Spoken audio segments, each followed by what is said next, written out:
Meu trabalho é pesquisar bastante, olhar muito o mundo, desenhar, desenhar, desenhar, desenhar pra caramba e depois deixar algo que faça as outras pessoas felizes.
Então, a minha infância foi aqui em Blumenau, né? Eu cresci na Rua Araranguá, é uma rua mais humilde aqui de Blumenau. O meu pai ele tinha uma mercearia, minha mãe era costureira na companhia Hering, né? E eu lembro de estar sempre presente. A mercearia era bem do lado da nossa casa, então eu estava em casa brincando, estava na mercearia. E uma das coisas que eu costumava fazer lá, que eu achava muito legal, é que a mercearia naquela época tinha um balcão de atendimento e nos anos final dos 70 ali, né, o que acontecia? Não existia sacolinha plástica para as pessoas levarem as mercadorias. Todo mundo enrolava as mercadorias em papel. Então ele tinha do lado do balcão uma baita bobina em papel grande assim, né? E quando eu descobri que aquela bobina podia puxar o papel, ele vinha infinitamente, eu tinha papel infinito lá, eu fiquei maravilhado, né? E aí eu comecei a desenhar naquele papel lá e, sei lá, às vezes ele estava fazendo outra coisa, meus pais, e aí eu voltava, né? Eu rebobinava o papel e deixava lá, né? Quando eu entrei na universidade ali, eu tinha por volta de 16 anos já, né? Eu estava fazendo 17, eu acho. Eu entrei como bolsista porque eu estava fazendo ensino médio na ITEV, que é a Escola Técnica do Vale do Itajaí, lá. E eu entrei como bolsista meio período, dentro do setor de audiovisuais. Então eu entrei como cartazista, na verdade, para fazer cartazes, porque naquela época a gente não tinha a tecnologia que tem hoje, né? Então a gente não tinha impressoras, softwares gráficos, nada disso. Então você tinha que comunicar algo para as pessoas, você tinha que fazer cartazes mesmo, né, desenhados com pincel, tinta e tal. Então eu fiz bastante disso. Só que eu gostava muito de desenhar, e aonde eu conseguia eu colocava um desenho, né? Então a universidade ela teve, inclusive, ela tinha o seu jornal interno, tinha o jornal da FURB, aí tinha o jornal do Diretório Central dos Estudantes, do DCE, e aí naquela época eu também já comecei a fazer várias charges para esses jornais. E que era algo legal porque eu gostava muito de desenhar, né? Eu fiquei admirada, a primeira coisa, como é que ele conseguia traduzir numa ilustração aquilo que a gente quer falar, né? Porque uma coisa é estar na cabeça da gente e a gente visualizar, mas você explicar isso para uma outra pessoa e a pessoa conseguir colocar aquilo num papel, né? E nós estamos falando, gente, de papel de verdade, não é aquela coisa que não tinha essas possibilidades que a gente tem hoje com esses softwares, com ilustração, né? Com cor e tudo mais. Era muito mais difícil a gente chegar num resultado e assim, você errava alguma coisa, não tinha esse negócio de apagar. Apaga o nanquinho aí, bota outra coisa, né? Não tem, você tem que começar o desenho de novo, é uma nova folha e tudo mais. Então, para mim, foi o que me admirou muito, né? O jeito, a concentração, a forma dele conseguir traduzir em imagens aquilo que a gente gostaria de falar. Eu conheci a Aline na universidade mesmo, onde eu estava cursando então publicidade e continuava trabalhando na universidade, só que aí já não mais como bolsista, aí já como funcionário efetivo, né? E a Aline, ela também trabalhava na universidade numa outra área, num outro setor, no setor de pesquisa. E, na verdade, teve um amigo nosso que conhecia a Aline, né? E ele ficou sabendo, por um contato com ela, ele ficou sabendo que ela precisava de alguém que desenhasse uma embalagem para chimarrão, porque o pai dela, na época, estava com um negócio de lançar uma marca de chimarrão e tal. Ele fez esse trabalho na época, ele ilustrou umas 2 embalagens para o meu pai, que ele tinha uma ervateira, então ele fez o protótipo e tudo, foi para frente, né, foi lá pro oeste. E depois a gente começou a conversar tal, até que a gente começou a namorar, e a partir disso foi em 95. Ele começou a ir mais na aula depois disso também, porque ele matava muita aula, mas foi muito legal esse processo, que a gente se via, na verdade, mais durante a aula, que a gente estudava de manhã e trabalhava à tarde e à noite, mas em lugares diferentes da universidade, né? Então a gente se via mais, a possibilidade de se ver mais era durante o turno da manhã. Então eu me formei em 97, ela se formou em 98 e a gente casou em 99, que por acaso o mesmo ano de fundação do estúdio.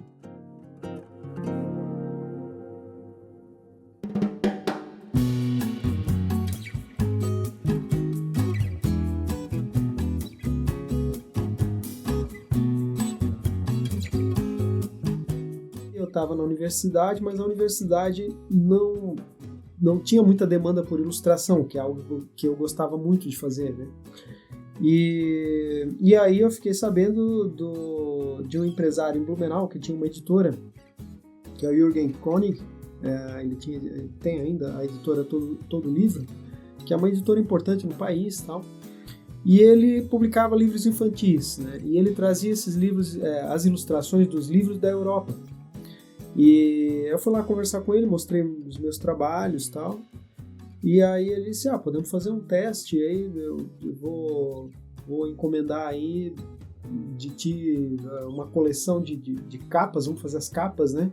Que na época ainda eram os clássicos ilustrados, o nome, que eram os clássicos de domínio público, Branca de Neve, né, Cinderela, esses clássicos todos aí.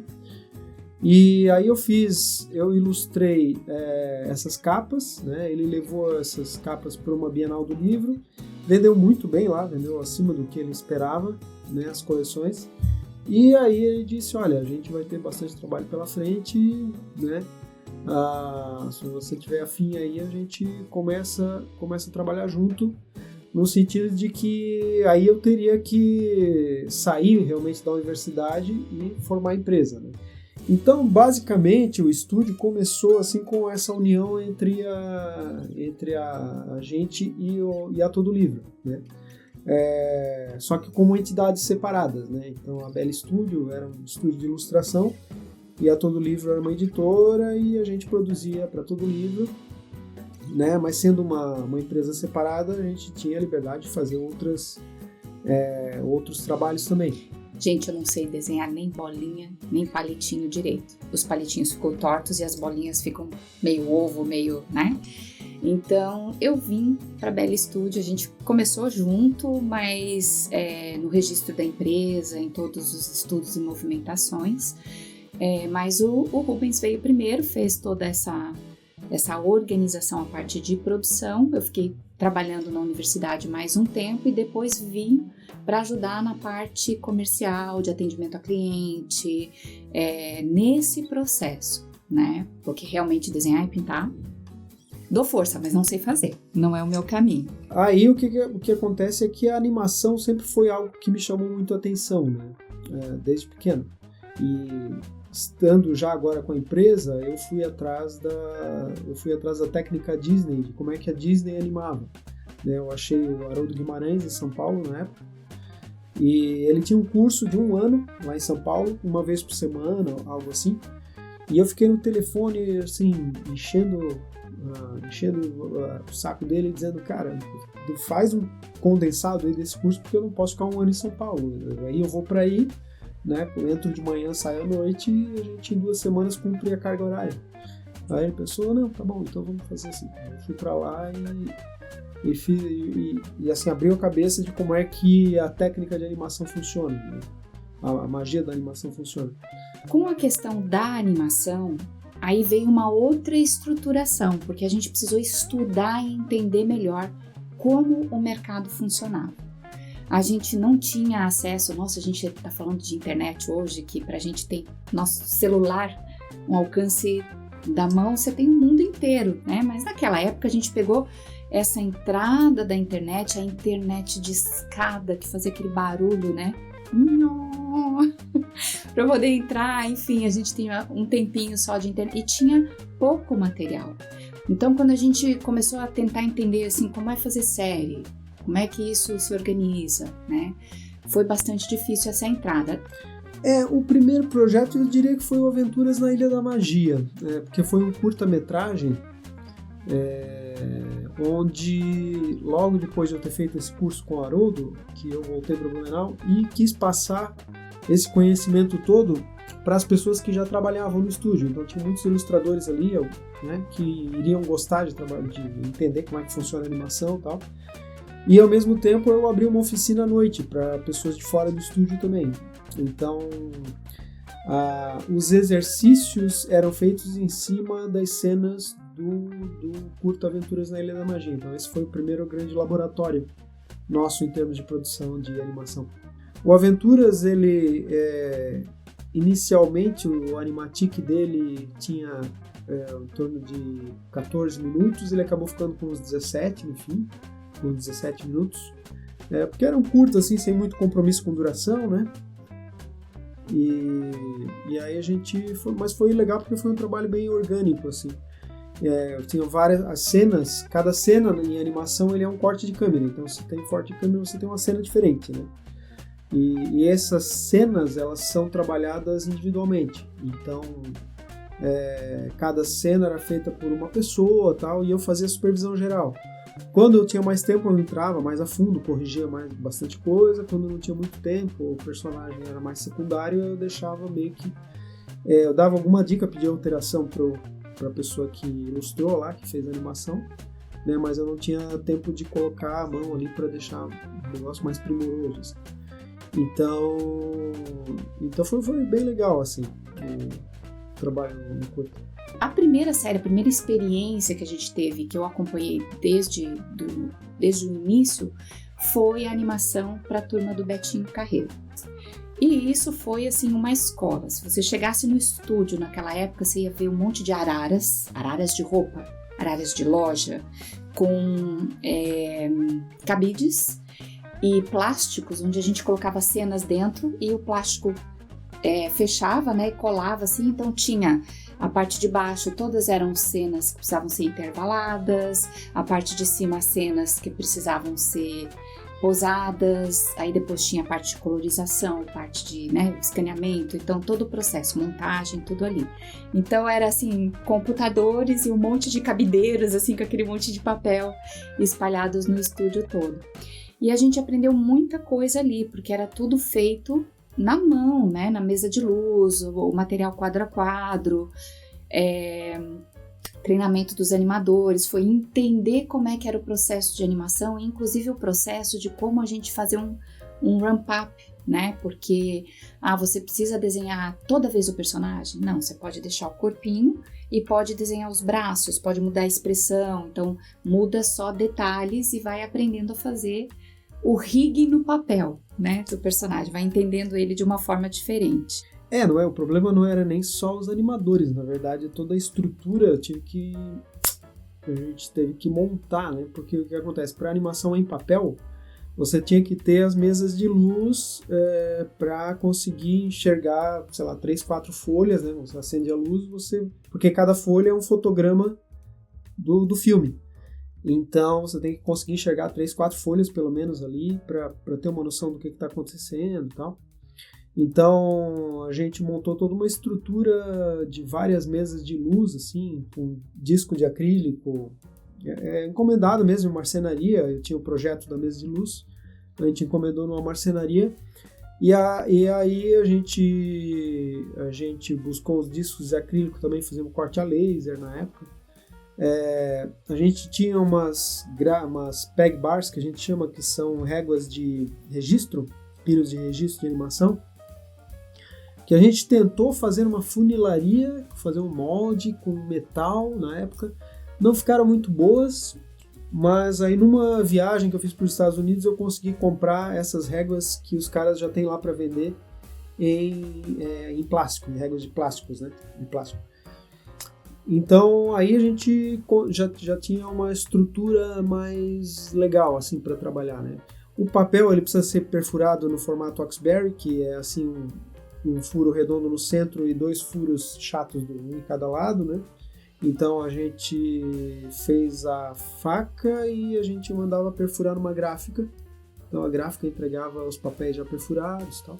Então era toda uma estrutura que a gente teve que montar assim, que não existia na região. Depois de entregar então o Betinho Carreiro, nós entregamos a série, tinha 21 episódios em formatos diferentes, assim, 5 minutos, 10 minutos. Nós entregamos em janeiro e o Beto faleceu em fevereiro. Pra gente foi um baque muito grande, porque a gente tava com a equipe toda treinadinha, todo mundo na mesa de luz, gente, não era no computador, né? Então as pessoas sabiam desenhar mesmo, então foi um grande baque para a empresa e foi a primeira vez que a gente realmente assim, ai meu Deus, e agora? O que nós vamos fazer? E nós estamos falando disso numa época que não tinha a lei da TV a cabo. A lei da TV a cabo ela foi promulgada em 2011, que ela garante uma parte de conteúdo brasileiro independente em todos os canais a cabo que estão sendo transmitidos no Brasil, né? Em 2008 não tinha isso. Então foi bastante difícil, a gente teve assim, uma dificuldade muito grande. Nesse momento também no Brasil estava havendo um movimento para que a gente aprendesse mais sobre animação e teve um programa chamado Anima TV, onde várias capitais brasileiras foram selecionadas para receber oficinas e eles treinaram produtores e criadores como faz uma bíblia, como se desenvolve um universo, como é que é o descritivo de personagens, sabe? Para você poder se preparar para ir para um mercado e fazer um pitching de uma série. A gente ganhou muita cancha, né, com essa coisa da produção de série. Mas a gente ainda usava papel, tal, era uma outra dinâmica. E a partir de um certo momento ali, que os computadores já começaram a permitir que a gente desenhasse direto no computador, né? Aí a gente começou a ter séries completamente digitais, assim, né? Então Carrapatos e Catapultas foi uma delas, né? Aí depois a gente teve Peixonauta, muitos episódios de Peixonauta também, Meu Amigãozão, teve Bubu e as Corujinhas também, que é uma série conhecida, Papai Abu, que passou na Nickelodeon, né? E várias outras aí. Então a gente teve conseguiu esse conhecimento aí através realmente da prática, né? Então, e também bastante estudo, assim. E nessa época, em 2009, a gente conheceu o programa que chama Brazilian TV Producers, que é da Apex. Na época a gente entrou na BPI TV, que é a Associação Brasileira de Produtores Independentes, que hoje se chama Brave. E essa associação e esse programa nos proporcionou viajar para vários lugares onde estavam ocorrendo eventos, então como a MIPCOM e a MIP Junior na França, a Kidscreen que acontecia em Nova York, a Annecy na França também, Banff no Canadá, e em cada momento que a gente ia para um evento desse, a gente entendia como é que era fazer pitching, conhecia e ia formando uma rede, né, porque no fundo é um mercado muito pequeno. E a gente está vendendo uma ideia no papel. Você está dizendo que você vai entregar aquilo ali. E a pessoa do outro lado tem que confiar que você vai conseguir compor o orçamento, vai conseguir entregar numa qualidade que você está se propondo através de referências. Então, chegou num determinado momento que eu entendi, meu trabalho aqui é como produtora executiva, então eu faço a montagem desse quebra-cabeças. E eu entendi que a gente precisava montar portfólio e a gente ia para esse mercado externo querendo muito virar as nossas séries, a gente queria fazer as nossas ideias, mas a gente não tinha uma experiência com uma venda para uma televisão internacional. A gente passou por 20, 21 episódios do Betinho Carreiro que não tinha sido exibido. Então, para a gente chegar no mercado internacional e dizer, olha, nós fizemos uma série pro Betinho Carreiro e ele perguntar pra gente, tá, qual é a TV que era sua parceira no Brasil? Onde isso foi exibido? E a gente dizer que não foi exibido, independente, ele morreu, seguraram a série, resolveram dar outro caminho, isso pra eles é como assim? Vocês produziram 20 episódios de uma série que não foi pra lugar nenhum, né? Então era uma coisa muito problemática, não tínhamos um aval. E aí eu comecei a entender que tinham vários brasileiros com um passo à frente da gente, que já estavam assinando com TV, já tinham distribuidor, já estavam montando o seu quebra-cabeças de fontes de financiamento. E aí eu comecei a ir para esses eventos internacionais para fazer pitching para os brasileiros. Onde você está com o seu projeto? Você precisa de base de produção? Quantos episódios eu posso fazer para te ajudar? Eu tenho equipe em Blumenau, a gente está desenvolvendo, Então, com isso, a gente foi entrando em outras produções e foi construindo o nosso portfólio. Porque não basta você ter uma boa ideia. Porque a próxima boa ideia pode estar ali na esquina e é isso. Mas como é que você vai entregar isso? A cadeia de direitos está organizada? Como é que isso vai chegar nessa TV? Na data que você assinou com o canal. E com isso, com todo esse aprendizado, a gente começou a participar também de eventos, né, pelo Brasil, onde nós que tínhamos capacidade de produção, tínhamos uma produtora que já tinha feito coisas, tal, a gente ouvia pitchings, ouvia projetos de escritores, né, criadores, tal. E um dos eventos que a gente participou foi o Catarina Criativa em Florianópolis, né, em 2013, 2014, se não me engano. E nesse evento a gente teve o pitching do Boris e Rufus, né, que o Felipe e a Elisa fizeram esse pitching pra gente. A gente gostou do projeto e também a gente teve da Valesca o Tuca, o Mestre Cuca. Então, dentro da cadeia, o que a gente aprendeu também, né, na cadeia audiovisual, da cadeia de direitos audiovisual, você tem uma série de procedimentos que você, a partir que você tem que fazer para ter os contratos, tudo certinho, né? Então, a partir do pitching, a gente fez então um contrato com esses autores, onde a gente tinha o direito por algum tempo de desenvolver mais aquele universo. Então, a gente ajudou em termos de design, em termos de narrativa, em termos de formatação, né? A gente desenvolveu mais aquele universo e a gente levou esses projetos para eventos, para mostrar, para tomar feedback e tal. E, inclusive, conversando com players do mercado, né? E aí, nessa época, eu já tinha desenvolvido um relacionamento muito legal com alguns executivos e a gente assim, tinha um coração assim de que, poxa, cresceu vendo Disney, cresceu inspirado por toda essa história da Disney, então eu queria muito ter a possibilidade de trabalhar com eles. E aí, na época, eu liguei para o executivo da Disney e disse assim, escuta, a gente tem a oportunidade de conversar com vocês só em eventos internacionais, que são 10 minutos. O speed pitching é 5 minutos, 10 minutos e é isso, né? O maior evento que a gente tem mais tempo para conversar no Rio de Janeiro, 20 minutos, é a rodada de negócios. Aí eu perguntei para esse executivo, eu disse, olha, onde você está no mundo? Você tem meia hora, a gente consegue falar 40 minutos, eu vou onde você estiver, na agenda que você tiver, para apresentar, porque agora eu estou muito confiante que a gente conseguiu desenvolver bem 5 ideias, está tudo bem organizadinho e eu queria ter a oportunidade de apresentar para você.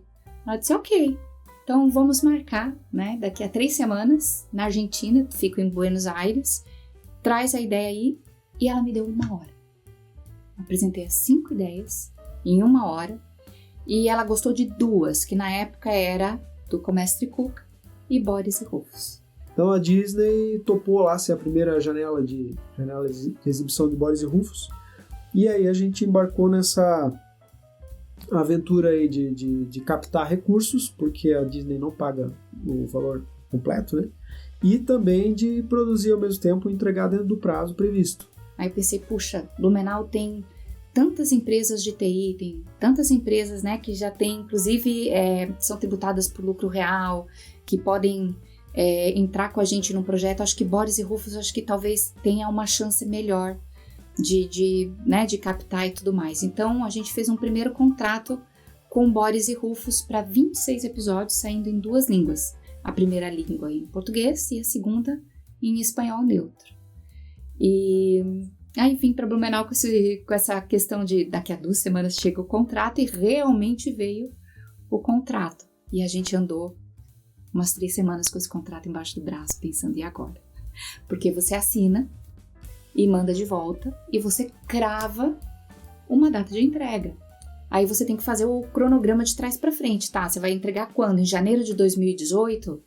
Então, quantos meses para trás é o seu último momento para começar o trabalho? Quanto tempo aqui na frente você tem para você compor o orçamento, desenvolver tudo que, né? Fazer todos os desenhos de pack, de personagem, escolher vozes, gravar, fazer animatic, cenários, tudo. Então foi assim um desafio muito grande e ninguém acreditou na gente aqui na região.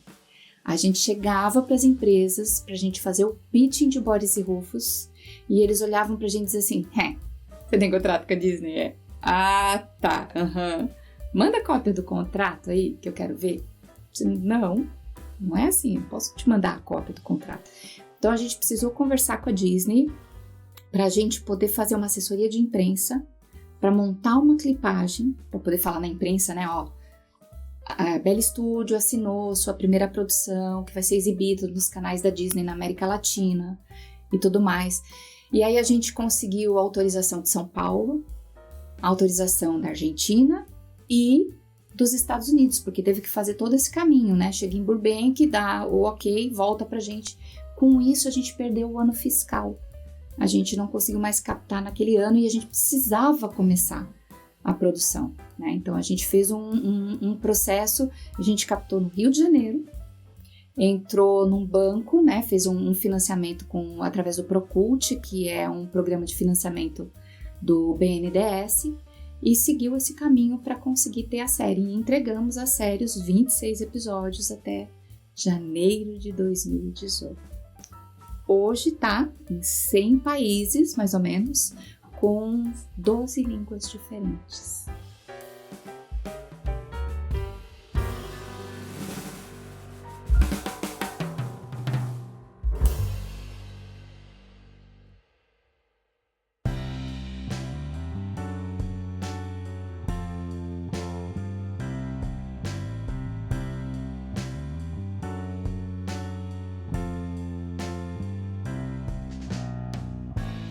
Então, são 25 anos que a gente tem de estrada aí, né? E a gente já fez muita coisa legal.